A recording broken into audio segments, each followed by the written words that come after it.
I'm sticking with it. There you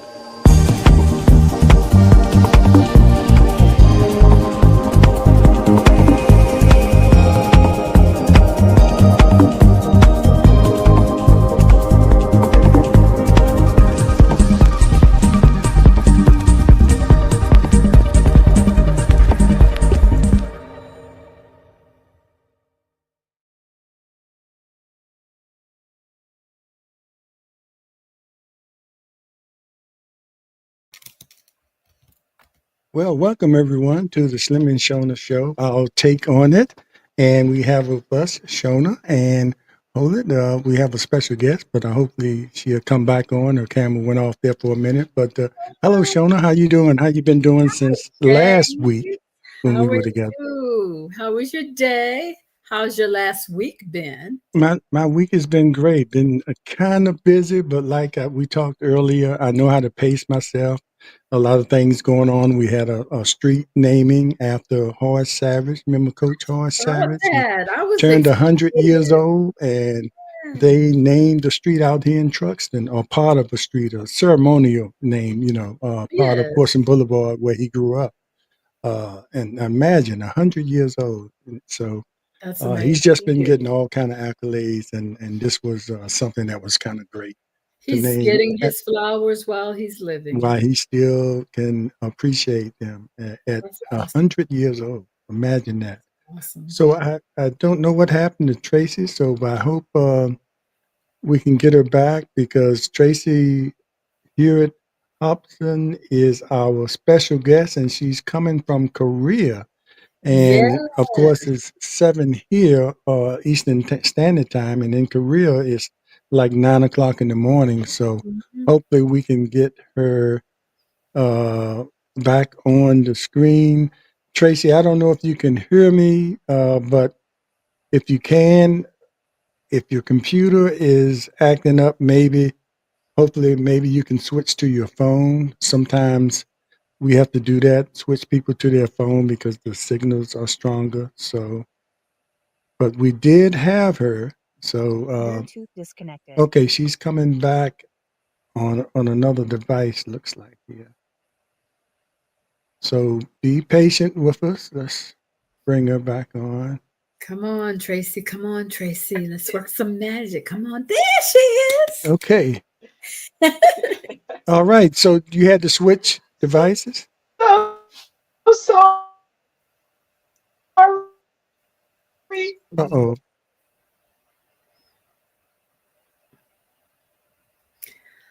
Uh oh. We lost her again. Now, it's kind of understandable because we trying to bring her in from Korea, She and is actually in Seoul, Korea.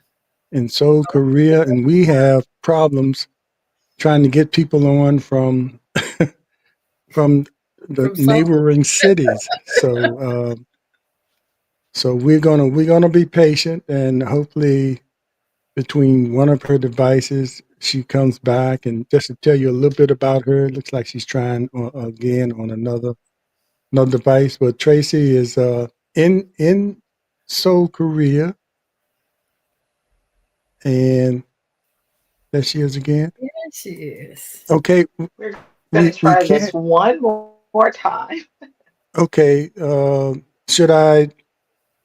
Okay, you turned the other device off. So can you hear us, Tracy? I don't know. It looks like she might have. Uh oh, we lost her again. It was so clear up until you went Yeah, live.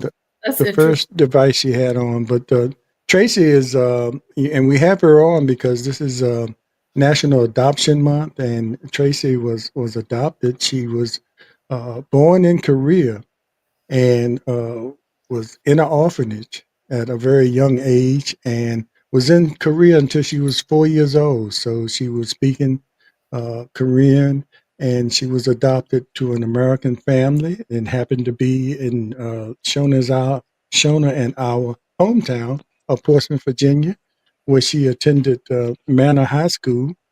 And I met her later at Virginia Union. We were schoolmates at Virginia Union University. and didn't realize she was from Portsmouth. But and then later, years later, found out she was an adoptee, like myself. So we've had her on a couple of times, different shows to talk about her adoption experience and her quest to, uh, you know, learn about her heritage, her Korean heritage. So she traveled there maybe about 2 or 3 years ago, and maybe longer than that, and with her daughter, and trying to find her mother and family members, and who her father was, and just a little bit about her roots. And she did find out, I believe she found out her mother was no longer living, but she found out her father was uh, a soldier that was stationed in Korea. And so she found his family. He had passed away in the 80s, but she found his family and found out she had two sisters, Oh, and wow. a lot of cousins, and on his side, and they welcomed her in, and she had a chance to get together and meet them, and know a little bit about that side of her family, and that was an experience. So hopefully, if she comes back on, we can talk more about that. But as time went on, she had the urge. She wanted to know more about the. Let's see if she's left a note here. More about. She was saying she can't hear us in the beginning, but that was older.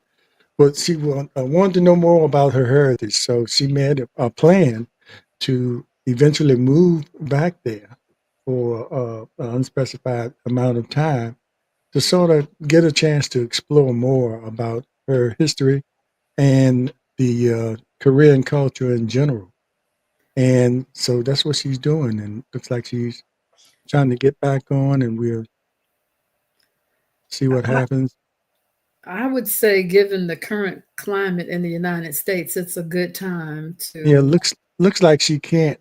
You can't hear us. Can you hear us, Tracy? Let me. I'm gonna send her a note. If you talk a little bit, I'm gonna send her a note about maybe trying her phone. Okay, because I'm really excited to hear her story Uh, and the whole journey from can you guys beginning hear to me end. now? Yeah, we Yeah, can hear you. We can hear you. just can't see your beautiful face. Oh, We can hear you. Just can't see you. But if we can hear you, I guess you can talk until you get Work the with that. camera.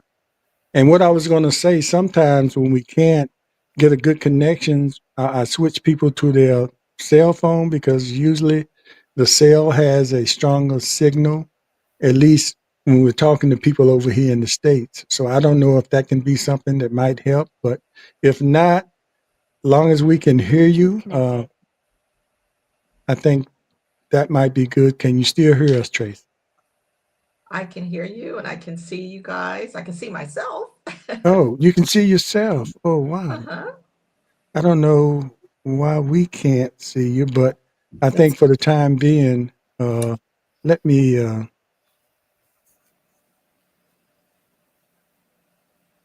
do something here. Fine.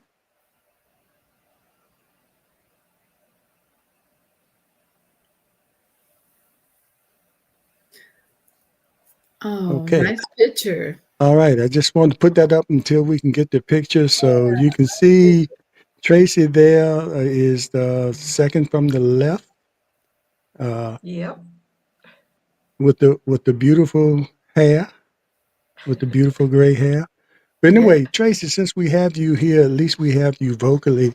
Um, the first time you on, you talked about your experience, and I want you to talk briefly about that, because we want to get into your experience and why you went back to Korea to actually live, and so. But we want to talk about your experiences. You mentioned before you always knew you were adopted, like different from me. I didn't, but you always knew, and you gave credit to your father, your parents, for doing the best they could and making sure you knew something about your Korean heritage. So start there and talk a little bit about that and how it was growing up, Korean looking in a African American neighborhood, going to a school that was probably mixed.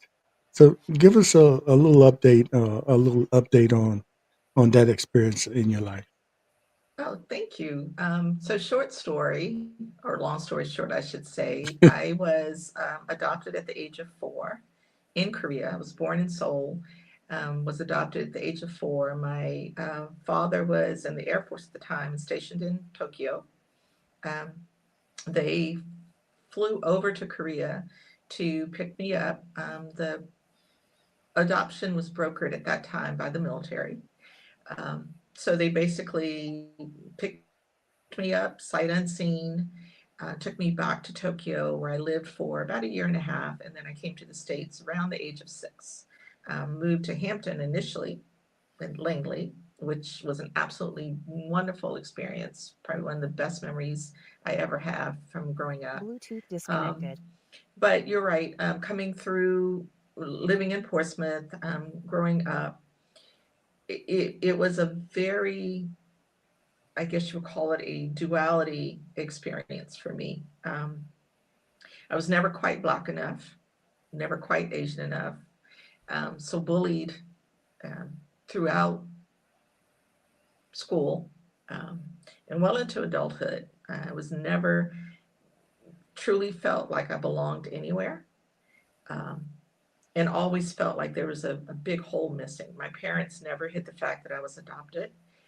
But what I will say is, while my father was very, very adamant about me not forgetting my roots on both sides, I was still a little bit unintentionally, forcibly assimilated into a community and made to not recognize the Korean side, which caused a lot of angst for me, right? It caused a lot of um, mental trauma, if you will. Because here I was, I knew I had two sides, but was not necessarily encouraged or allowed to openly talk about or express or acknowledge one side. With that, it was always a bit of an emptiness in my soul, if you will. Um, and so in 21, I came back to Korea for the first time after 60 years to start a birth search.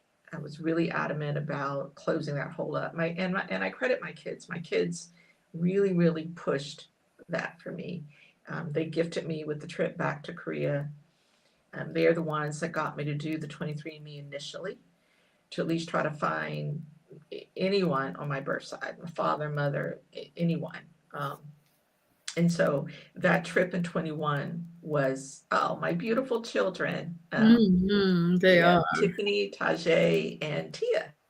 So um, they are my hearts. I mean, for sure.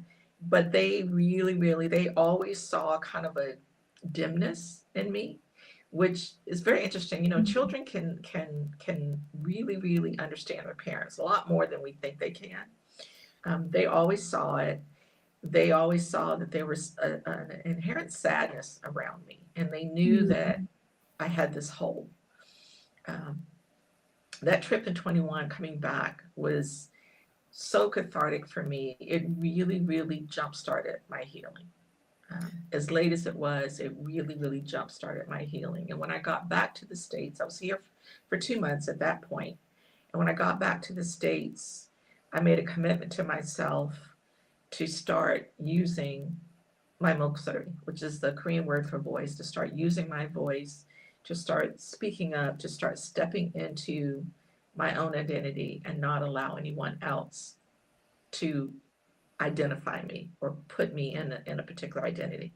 Um, so that brings me to here. Um,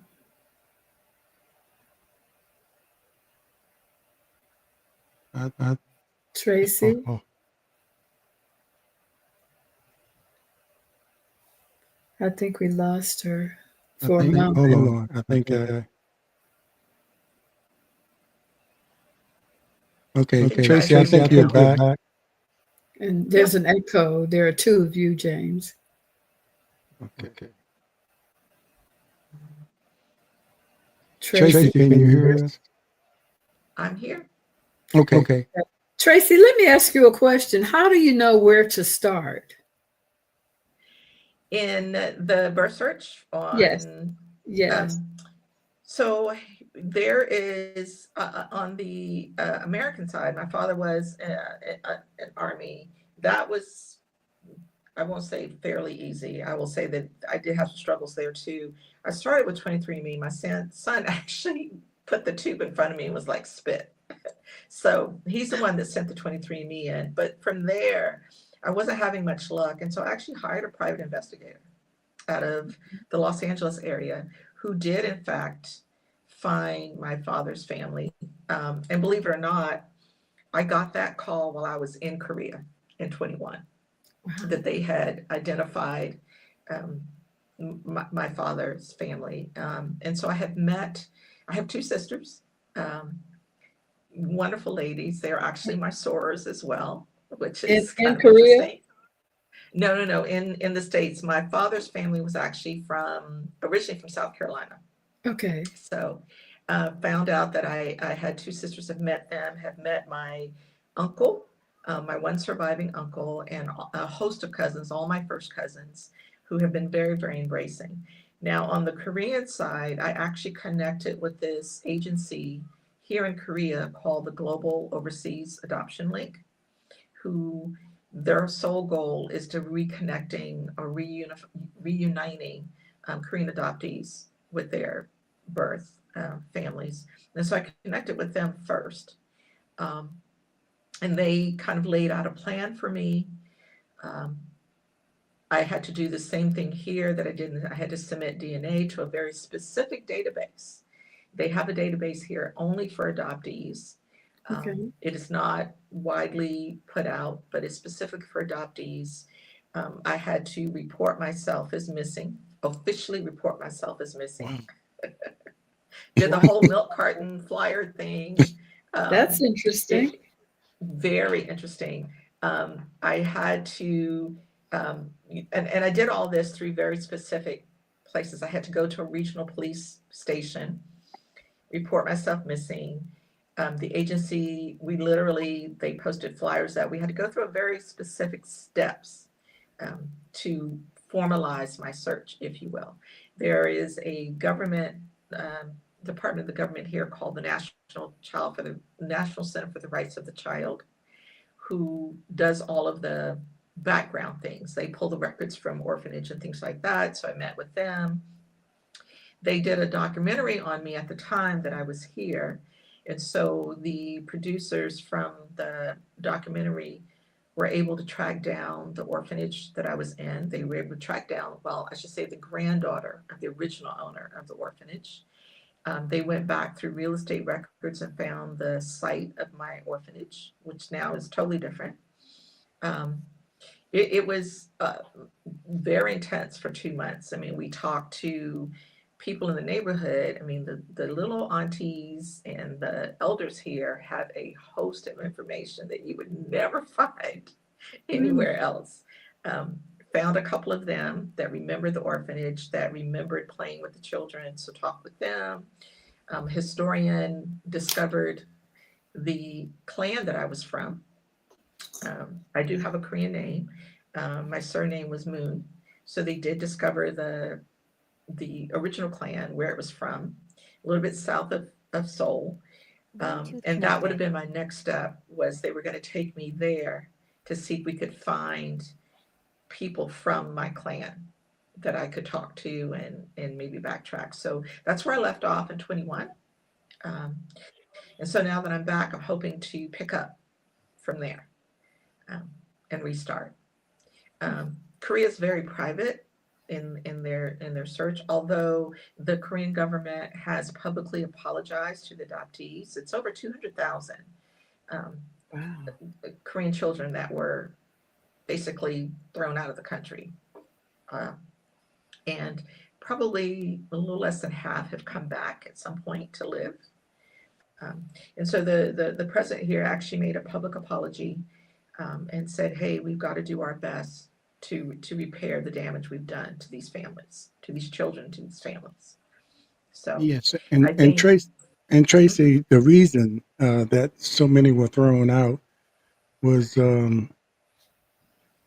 I guess, like in most countries like that. I think it was like that in Japan when you have the mixed race children. They're not considered um, Pure? pure or full Korean, Yes. and Yes. that was the main reason they did that. Was that the main reason they did that? And of course, they apologized because that was inhumane. That didn't show any kind of humanity. But was that one of the main reasons they did it? Because the reason for that was because all the soldiers that were stationed in Korea at the time, you know, That's that's one of the reasons. In my case, I'm considered a first generation adoptee, and so in my case, yes, that was the reason I was not pure. Korea really was about 100% purity. But then what they discovered, the second reason, the second probably more prominent reason, is they recognized the economic um, benefits from adopting kids or sending kids out of the country. And so then it became, if you were a single mom, or let's say that a lot of propaganda around it, right? So if you were a single mom, an unwed mother, or let's say that you were a widow with children, and um, your husband's family would not participate in raising the children. And mothers had to give up their children. A lot of propaganda around it. But the Korean government at that time realized that there was money to be made by sending these kids away. Um, so again, I think that's why the government said, "Hey, we made a terrible, terrible mistake." I mean, kids were taken literally, kidnapped, abducted from the markets. From you know, I spoke with one woman who worked for an orphanage, and she had to go away for a couple of days to tend to an ailing parent, and so she left her kids to live in the orphanage while she was away. When she got back, her kids were gone. They had taken her kids and sent them away to be adopted. So it was things like, I mean, a lot of heart wrenching stories like that, where babies were abandoned on the courthouse steps, or literally taken from their homes. Police would come to their home and say, "Hey, I'm going to take you to get candy." Police would take them away and take them to be sent away. Um, so a lot of heartbreaking stories like that. A lot of records were changed. These babies, their names were changed, their birth dates were changed, so an attempt to truly, truly hide it, and so that these children as adults would not be able to come back and find um, their families. So a lot of propaganda around it. It's sad, um, but what do you do, right? yeah. Um, this Well, a little anecdote. One of the things that used to happen when these children were adopted, one of the gifts that they would give the adoptee parents were these little shoes with the child. Now, it's also a folklore, or I won't call it a superstition, but that if you give someone a pair of shoes, then that means that they're going to walk away from you forever. I've heard that And before. yes, that's right. And so it was very specific, very methodical, that they would give the adoptive parents these shoes with the child, so Mm. that the child would not come back. The child would not. Yeah. So uh, there's a huge Korean adoptee community here, which has been my lifeline so far. And some of the stories are just horrible. Abuse in the adoptive families, abuse before they were adopted. It's really, yeah, very interesting. Tracy, I have to ask, how much do you remember? Yeah, I think you said you were about 4, and as I think back on me, I think I was a little younger than that. But it's certain things I can remember, and I'm certain it's certain things after talking to my brothers about the situation it was. Certain things I just blocked out because all the bad things that he talks about, I don't remember. But it's other things that I can tell him about and he says, "Oh yeah, that happened," but they were mostly good memories, and they were part of my dreams, what I thought was dreams, but were memories. But all those other things, he said that well, these happened at the same time, so obviously I blocked those out, the bad things. So that's why I'm asking, how much do you remember? Even though that was a young age, people don't realize how how how much young kids can remember Yeah. or block out per se. How much do You you know, remember about living in the orphanage? that's a very double-edged sword question. um, I, like you, Slim, I subconsciously spent my entire life forgetting, right? To totally block it out. Um, and when I was here in 21, I actually, one of the things they had me do, because they felt the same thing, they was like, you got to have memories there. Let's see if we can pull the memories out. And one of the things they had me do is they had me go through a hypnosis session, Mm. Hmm. um, 3 hours of hypnosis, trying to get me to, or trying, hopefully, try to pull out those memories. Um, I had flashes of faces, but no specific memories. And I remember specifically that when the when I came out of it, the hypnotherapist said to me very directly, said that it was clear that I had spent a lifetime separating the adoptee from the American, from Tracy. So splitting, my Korean name is Mihei. So separating Mihei away from Tracy.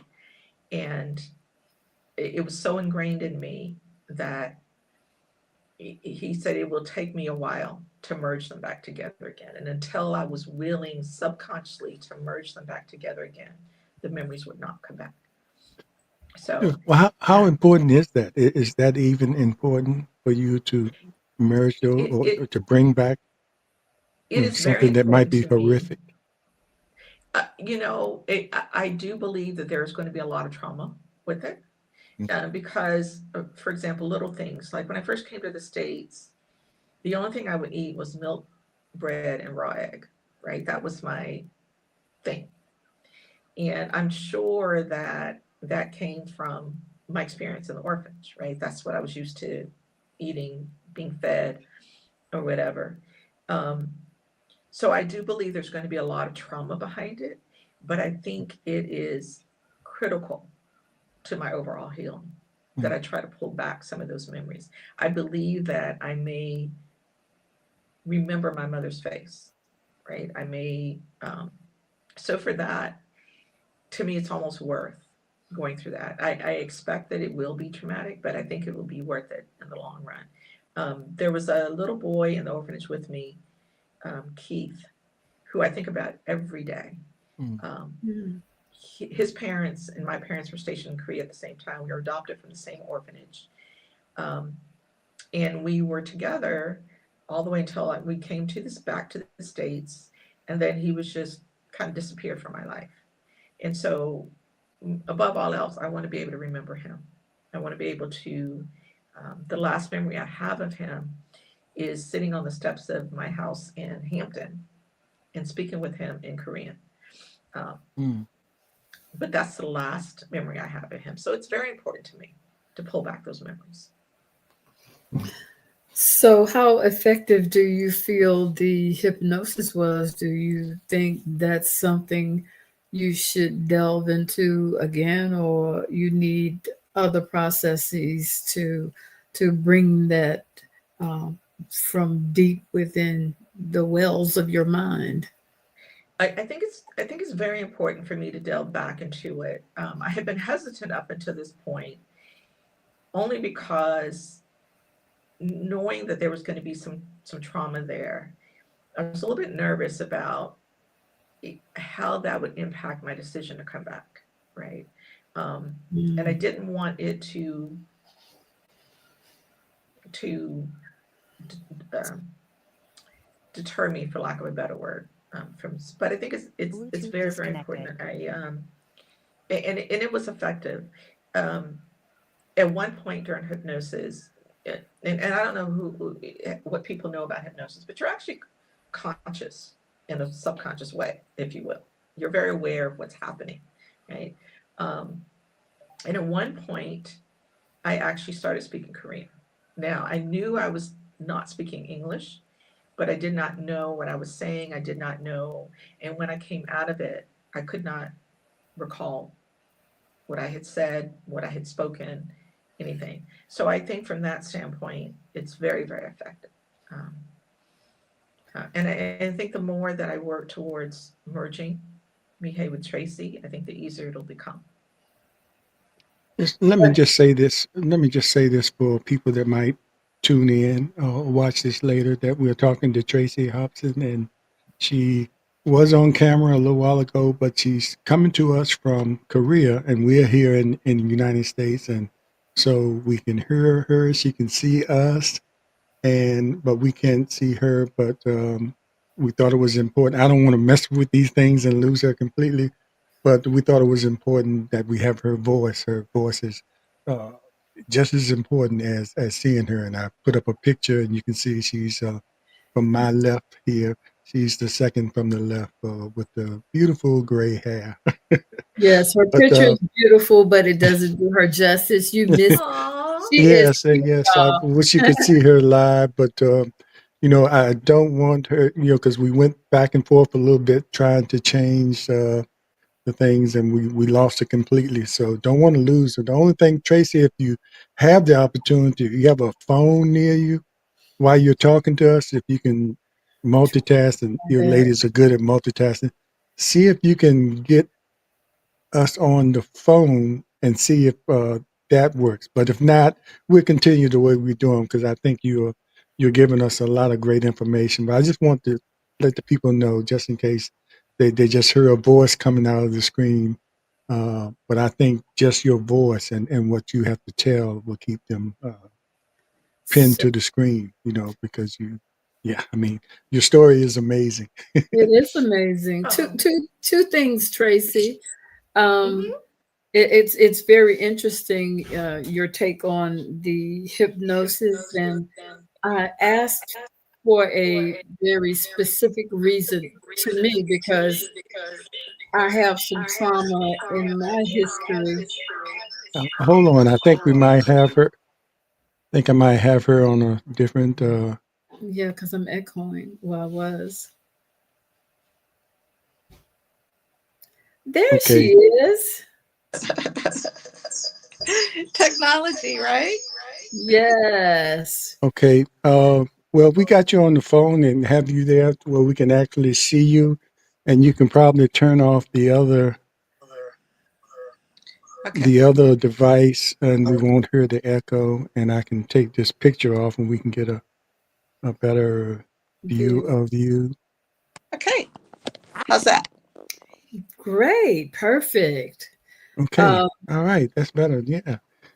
I was asking Okay. you about the hypnosis because of my own personal trauma that I went through uh, a long time ago, and I've Domestic violence. I've blocked out a lot of things. I'm sure that once I've been asked by several people over the years about writing a book, and I'm thinking seriously about doing that. But there's a part of me that is hesitant because there's a lot that I have forgotten. I think that I subconsciously, purposely blocked it out because it was so much, the volume and the intensity of the things that I went through for a long time. Although I also feel, on the other hand, that if once I start writing, because it's just like when you speak on your situation, um, you're hesitant at first to do so, but once you start doing it, things just start flowing.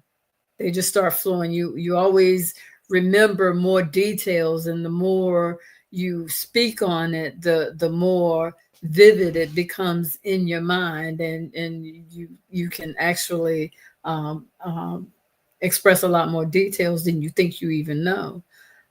So that's why I was asking about the hypnosis. I think that could be interesting. No, Um, you're absolutely right, Sean. I think it's all part of the healing process, right?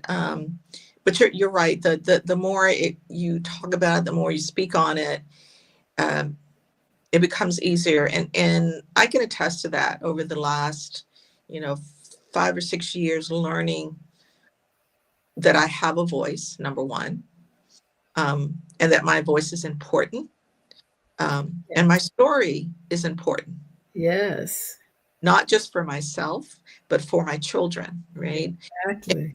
I would say as yes, there is going to be trauma behind it, or reliving the trauma. But on the other side of that, um, I would say look forward to the healing, to Okay. a huge leap in the healing process. The second thing that I'd like to ask you is, having gone back twice now to Korea, how do you feel about your home country? You know, it is beautiful. There are days now. I will say this. I have cried a lot of days since I've been here, right? And what was interesting is one of the things that I was told when I was working with the agencies and letting them know that I was coming back. They said, "Hey, you're going to cry every day for the first 90 days." And I thought, that's impossible. There's no way. That's crazy. Um, but I have cried a lot of tears, and I posted this statement that said Beautiful. those tears have been kind of like holy water.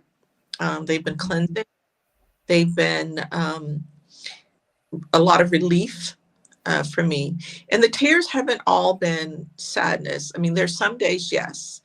Um, I'm sad because I was so reluctant to come back. I was so afraid to come back. And some of those tears are out of anger, that why was I so afraid to come back? What was it about it that um, that I was so fearful of? What did I think was going to occur? The other tears, though, have been because I did it. I came through the challenges. I came through the fear. I took faith over fear.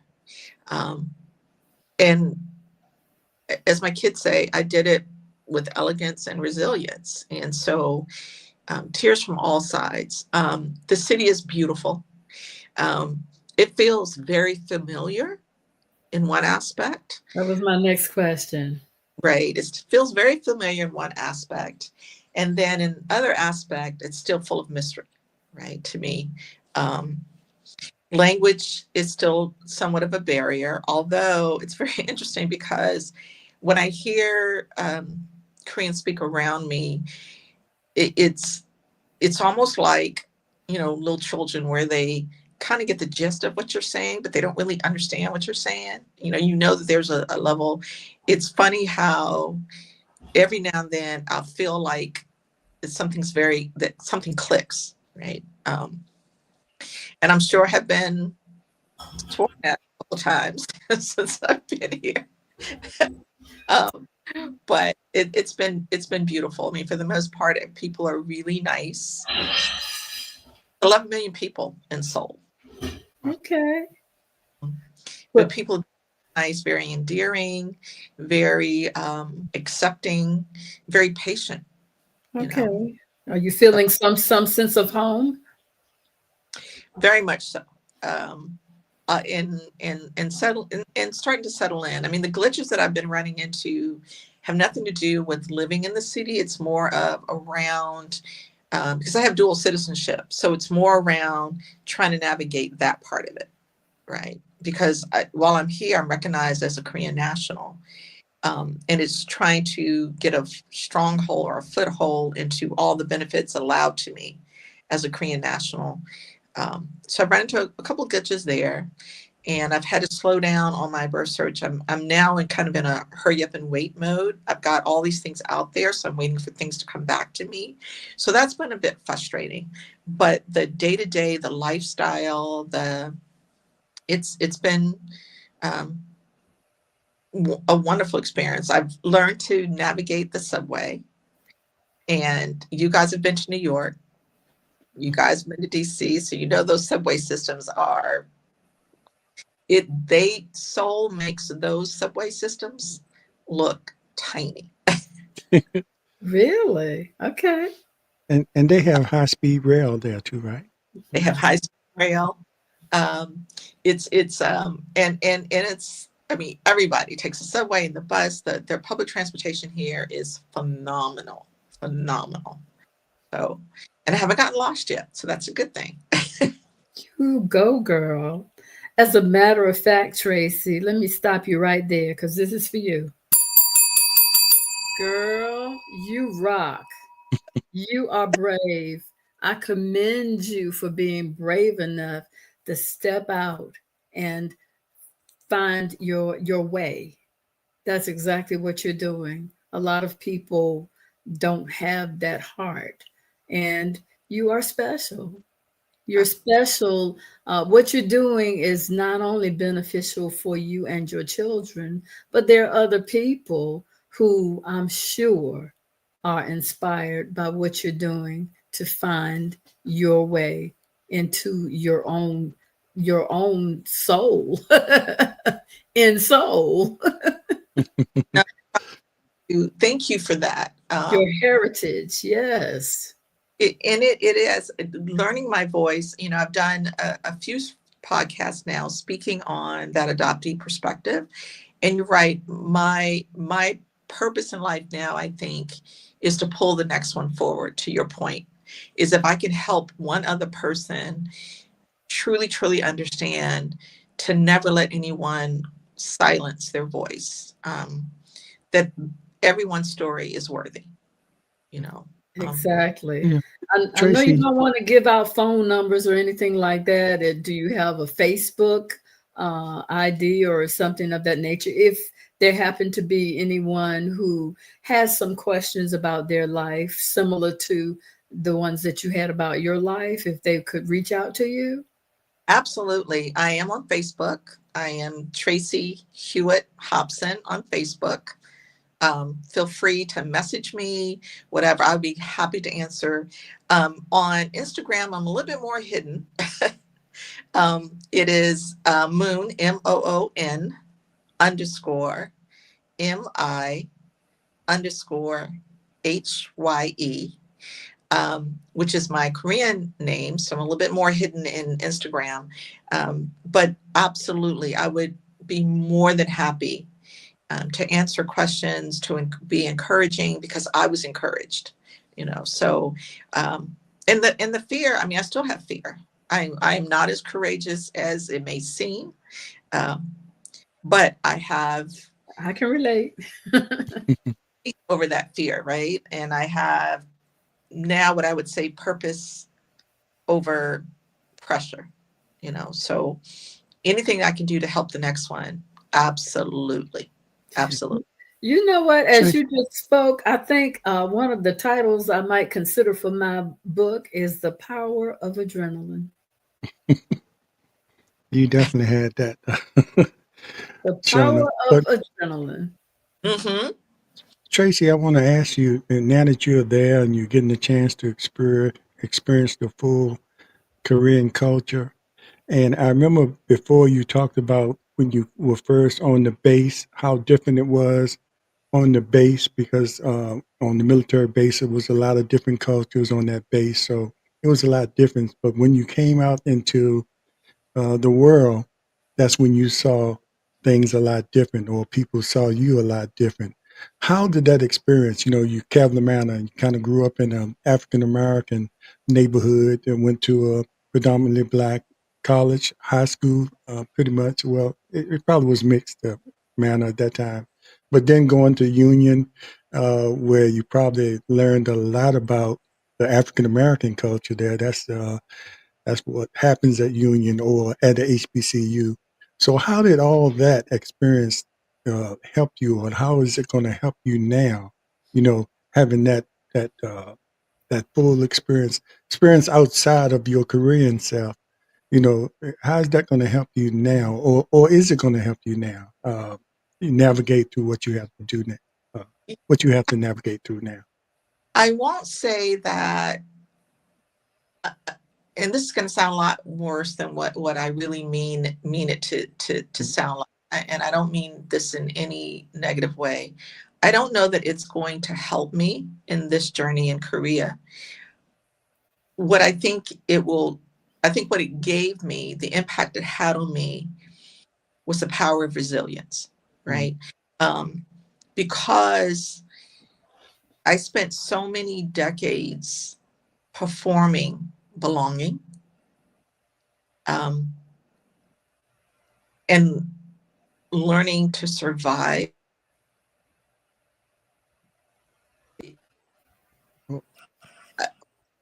I think that level, the impact of resilience, um, is what's came out of it for me, if that makes sense. Yeah. Okay. You even your picture on the phone went out, but we still hear you, and I think that's because you're in another country, so those Wi-Fi issues are happening. But we still can hear you. But yeah, I just asked that because I know the experience you had. You know, growing up like you did, you had you grew up in the African American experience, but you still had people, even in your own community, trying to figure out who or what you were, and you know, you got called things there, and then you know, you got to experience what African Americans experienced in the world too. So that's why I asked that how did that sort of uh, you know, make you a whole person. But I understand how it probably won't do anything to help you in career, but it probably just, like you said, it taught you resilience, and I think that part of it really helps you doing what you're doing because it's a really just to leave your you know your home. It's been your home for so many years, and just go to a new country, but it is actually your country. It is your origin, you know. But then having to you know, adapt all over again, you know, is something that's it's Well, going to take that resilience. no, for sure. I mean, I think what I'm doing, I am just taking back what was mine to begin with, right? It was taken away from me without my permission, and so I'm taking it back. I'm taking back who I am without being unapologetic about it, right? And I'm doing it because I understand and I saw the intergenerational impact it had on my children. You know, adoption doesn't stop with me. I mean, the impact of that, the trauma of that, the trickles down. And my children have experienced some of it to a certain extent, right? So I say it's all makes me whole again, and I now understand that my sense of belonging, my identity, I can call it what I want to, right? I won't allow anyone else to identify me, right? So, and that's the beauty of this, you know. So I embrace both my cultures. I will not deny either culture, and I'm proud of both cultures. Yeah, and so many times I've heard from other people that are of a mixed heritage. Uh, People they're around try to make them choose. You know, either you're gonna be with us or you be with them, and you know it's just not practical for someone that has that experience on both sides to choose. You are all of that. You are Hey, all of that. I am, and you know, Slim, growing up in African, I was a lot. I was faced with that. Well, choose, right? Or being told I wasn't Korean, but yet I still wasn't Black enough, you know. because I look different, you know. The one question I to this day I cannot stand is the question of, well, what are you? Right. Or what are you mixed with? I mean, I think that those are very degrading questions. Although there's innocence behind the ask, they're very degrading, very humiliating, you know. But Yeah, now, and it's based solely on your looks because I could be mixed with several things, but no one would ask me that. They would just assume, oh yeah, we know who you are, what you are, but and that's really not fair, to put That's right. someone in that position. But that's the world we live in. Where right. we live in. That's why I wanted to ask you, how do your children, how have your children been able to navigate through it? I think they live in a different generation than we did when we were coming up, but it's different. But in some cases, it's still the same. It, So it is. I thank God that my kids grew up in California, right? Because it's very diverse. They yes, had a diverse group of friends, all three of them. They had friends from every ethnicity you could possibly think of. Um, all three of them speak another language. The youngest, Tia, speaks Korean, actually. um, French, German. My older one speaks French. My son speaks Spanish. So very, very diverse. But what happened to them is all three of them came back east to go to school. And that's it was Morehouse and Morehouse and Spelman, the two young Spelman. Yeah, um, uh, Okay. went to Case Western um, in Cleveland. And that, for the first time, they truly experienced what it was like for you, for me, because they had comments made to them that they weren't Black enough. They didn't count, right? Their Blackness didn't count because they weren't, you know. Um, I had an incident with my son at Morehouse where an employee of Morehouse made a racial slur towards him. Um, and is he that the waited. time you said Mama Bear came out? Oh, oh my. Time, everything. I was on the phone. I was on a plane. I was like, this is unacceptable. It took a while to say it to me because he knew that I was not going to take any prisoners.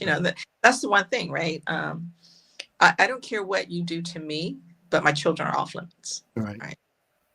And that's when I truly, truly understood the impact it had on them, and they didn't ask for that. They didn't, and I've always taught them, do not, the same thing that my father said to me, do not let anyone tell you you have to make a decision.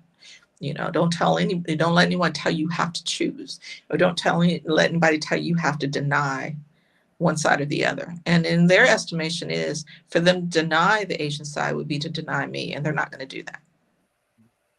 They're not going to do that. So Believe it or not, Tracy, where I am physically located right now, I'm less than a half a mile away from Morehouse. what, really? Yeah, Atlanta is. I spend a lot of time there because that's where my biological father's family is, and so. Okay. But yeah, it was a very interesting experience for them. My daughter left Spelman after 2 years because it just became too overwhelming for her. Hmm. And my son ended up transferring from Morehouse. He finished at Georgia State for the same reason. So when I say impact, it impacted them too. Wow. My daughter graduated from Georgia State. And Tracy, that's why I said, when we were at Union, that's why when we first talked, I was kind of surprised at some of the things you told me that you went through at Union Mhm. because, and then they went through it the same thing at Morehouse and Spelman. You know, you would think they would be the last places that, they would experience something like that, or you would experience something like that Union. Although overall, the Union experience was great, but you did have those little moments there that I wasn't aware of, I did. because I we would had. I Go would ahead. also think that well, actually, anywhere in Atlanta would be more diverse than that too. That's surprising to me. Yeah. When as much as I used to go to Atlanta to see my kids, when they were in school, I was always there and, filling up their refrigerator, making sure that they, I had comments made to me, about the not being from here. I used to get oh, you're not from here.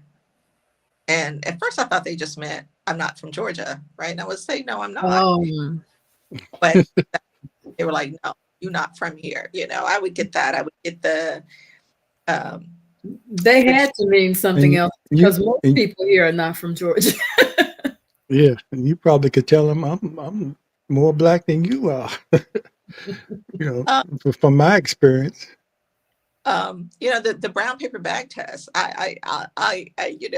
Literally, people Yeah, would say, "Oh, you the brown paper bag test," and I'm like, "Well, what does that even mean?" Okay, please enlighten me. Right? Like, I don't get that. that was like a coloration thing, Shona. Even in our own community, certain groups that we did a show on coloration within our African American community. And the brown paper bag was, if you wanted to be in a certain group, you had to be couldn't be darker than that brown paper bag to Well, be a dang. part of the group. Can, And that was within our own communities. do I pass? I think you might have passed. You might have passed, but anyway, Wow. yeah, and that was just something within our community that we suffered. That's why I said I was surprised at that. But anyway, Tracy, you are where you are. Things and going forward, I wish all the best for you and whatever you hope to accomplish with this. I hope something another documentary comes out of this, because I think the story you have to tell, or the story that you tell, will help a lot of people. That even we have people over here from Africa. I run into Africans that come here that speak French, that speak Spanish, and they have to go through the same type of indoctrination, or the same type of who are you or what are you, because Scrutinization. even some of the Africans look different, or once they talk, we sort of try to put them in another space, So hopefully, a lot of people can learn from your story as you go through your self discovery over there, and it looks like it's something that has you excited. It's a lot to have to get used to, but it's just something that was meant to happen. It had to happen in order for you to be who you are, to be Moon. I Yes. pronounced that for you, your name, because I think you got it tattooed on your arm, if I'm not mistaken, if I I remember correctly. my name tattooed on my arm yet. I Oh, do have tattoos. no, okay. One actually says, and this was very, very intentional. One actually says, "Nonetheless, life goes on." Yeah. Um, That's a good one. and I do have another Korean tattoo that actually says, my kids actually gifted this one to me in Atlanta, Shauna, believe it or Okay. not. It actually, the translation it's a tenet, a Korean tenet, but it ultimately translates into indomitable spirit, because that's what they felt I was. So Mm. yes. But my next one, I am here. I have a tattooist here, which I love. So who knows, Slim? I could come back and have my name tattooed somewhere. Okay. I hope it's not Girl, on your neck. more kudos to you. Everybody can't get tattoos. That's another thing. And I that is, do have one. I don't crave another one. I have just a little heart on my ankle. That's good enough for me. I have several now, which is really funny. But Okay. first one until I was 50, or 55. So I I'm was good. in my 50s when I got the heart. My daughters were like, "Mama, we don't even have tattoos." Like, Well, girl, what can I say? I'm a thug. right.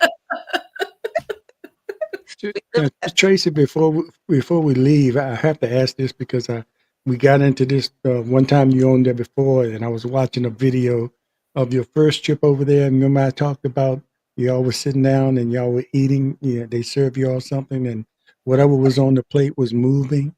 yes. And have you had that opportunity to have that again? Because even the backstory behind that, Do you you want really had it to again? know how to eat it because it could attach to you. What? It was an octopus, a baby octopus. Yes, I have not. Live? I have not had it yet. Yet, but my kids are actually going to be here Christmas. Oh, So, that's gonna be Wow, nice. that's gonna be wonderful. I'm sure we will try it again. I want my two older ones to experience that. Eating live octopus.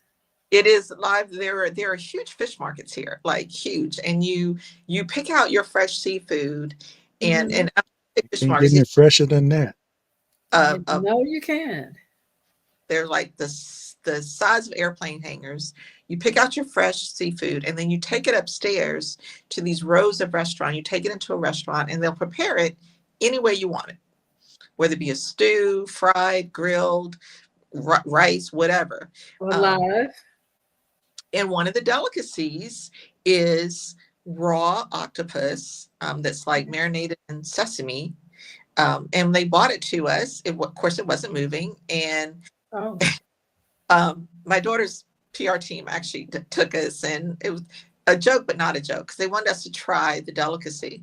And we went to touch it, and to some point, it started moving on the plate. Ouch. It's very rude in Korea to turn down if someone offers you something to eat or something to drink. It's very rude to not accept it.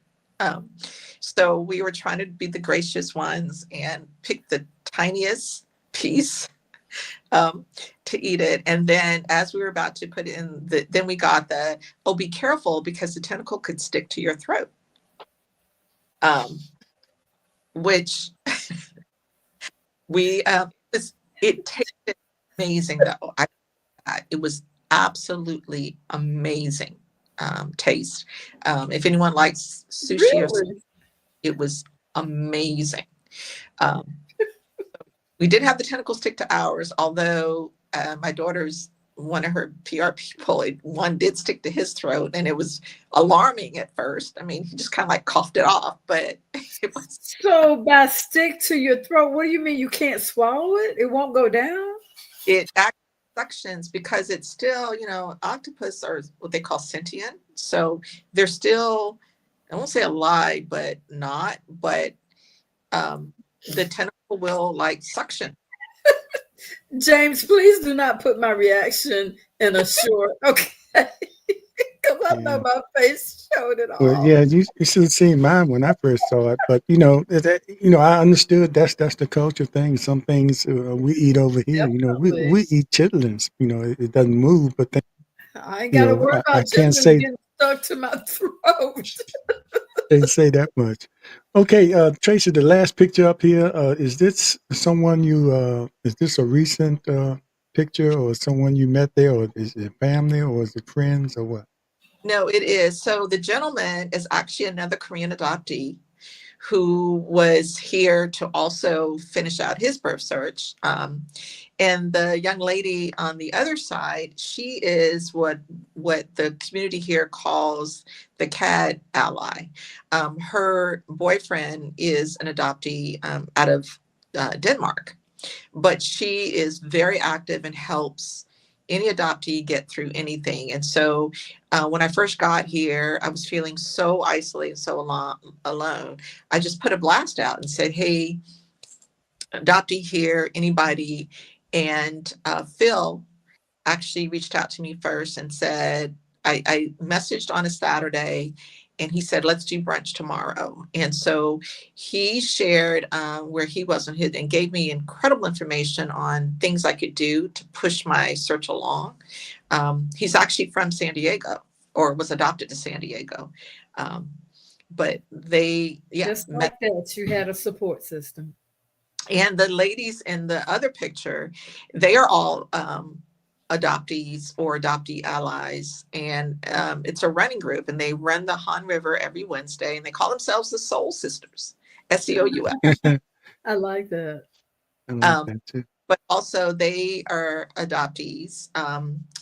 Leanne, the one standing, I guess would be to my right, the one on the end.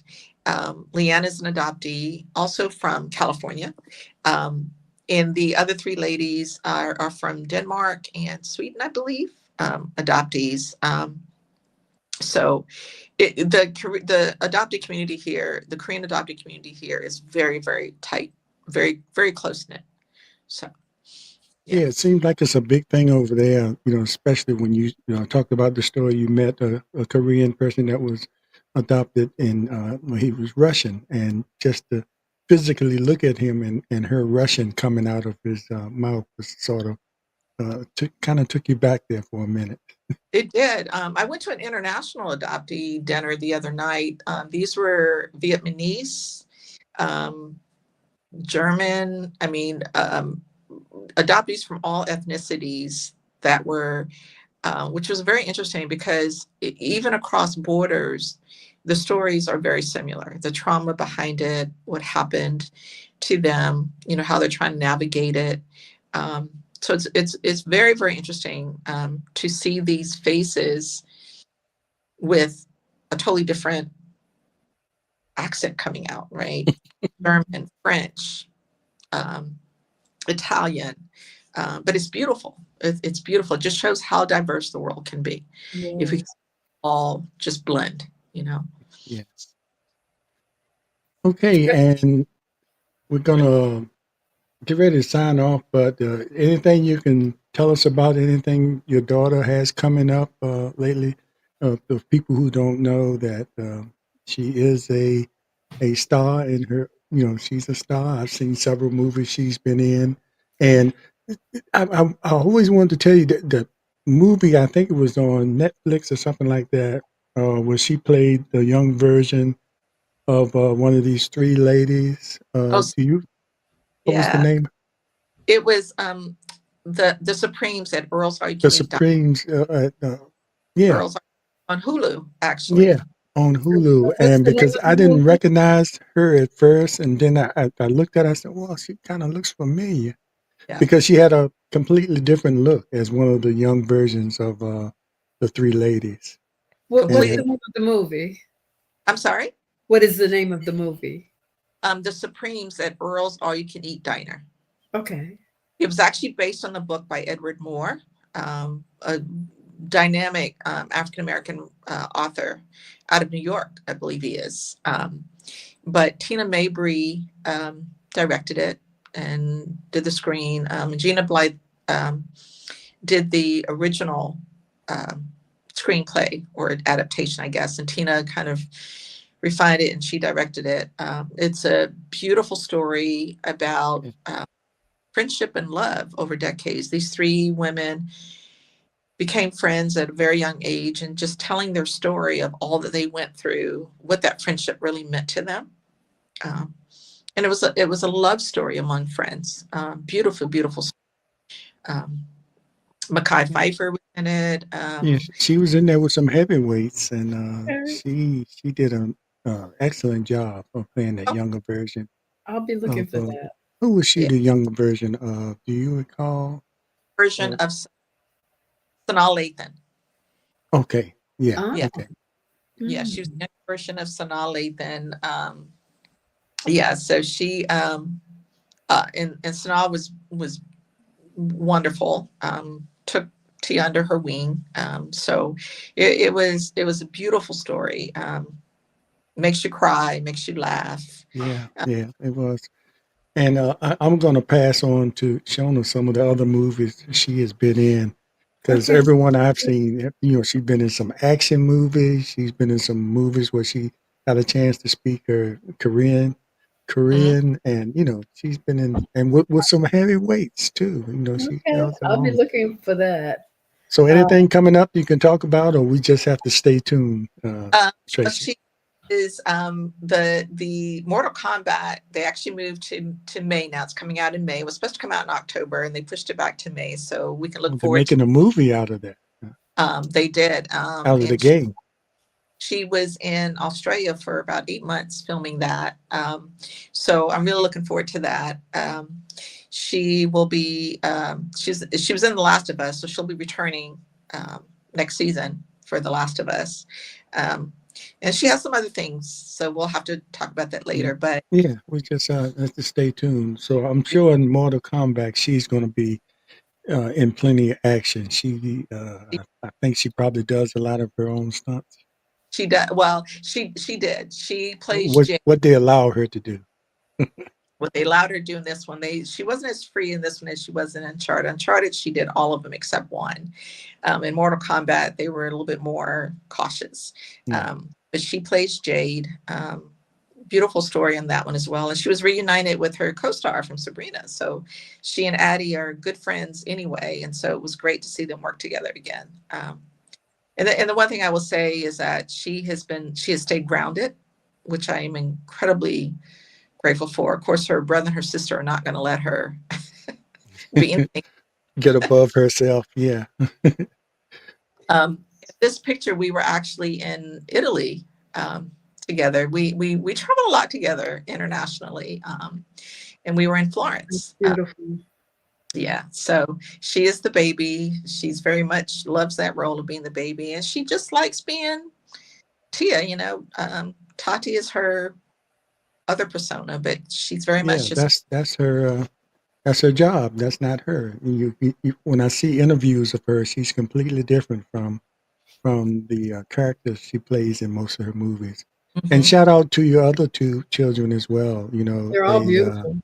All amazing DNAs, as you used to call them, your DNAs. They keep me laughing. They keep me young. So I always tease them and tell them, and it's a good thing I have a good sense of humor, because CPS probably would have been called on me a long time ago. So Traci, I know that you are in hurry up and wait mode, but we are really looking forward to an update. For sure. Can you promise us that? I absolutely promise that. I will shout it from the mountaintops when something comes. Okay. For sure. And Traci, I'm gonna share this on our Virginia Union YouTube channel, if it's okay with you. Of course. And I'm sure some of your sisters will be watching. Your AKA sisters will be watching as well. I'm sure they will. So, and I actually connected with AKAs here. So, wow, in Korea. Okay, I guess they say you all are worldwide. I mean, the Divine Nine is all over the world. So all over, which makes sense. Yep, which makes sense. Thank you guys. Go ahead. I really appreciate it.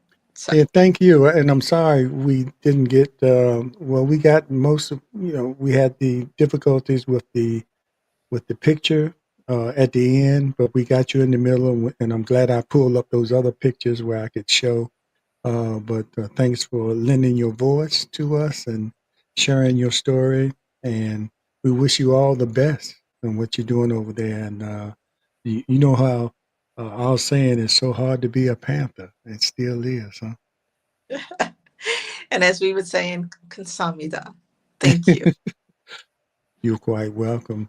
And take it, Shona, any last words you'd like to say? Well, you know what I have to say. Subscribe, subscribe. Click like and share if you care. We love you. And thanks a lot. Thanks for everybody for watching. And please, as Shona said, share this amazing story and stay tuned, because I'm sure Traci will be back and give us updates. We don't know how long she will be there. She has dual citizenship, so I hope she keeps both of those citizenships so she can visit her, and maybe we can do something in person one day. But we really thank you. And we did get a chance to have lunch one of those times with a few other schoolmates. One time she was in town. So hopefully we can do that again, Traci, whenever you're this way. You come through here, through Portsmouth, You and have, visit that high school you went to. you got it. All right, everybody, take care and thank you. And let me take this off because Shona likes to wave. Thanks for joining, everybody. We love you. See you next time. All right, take care, and we'll see you next time on our take on it, the Slim and Shona Show.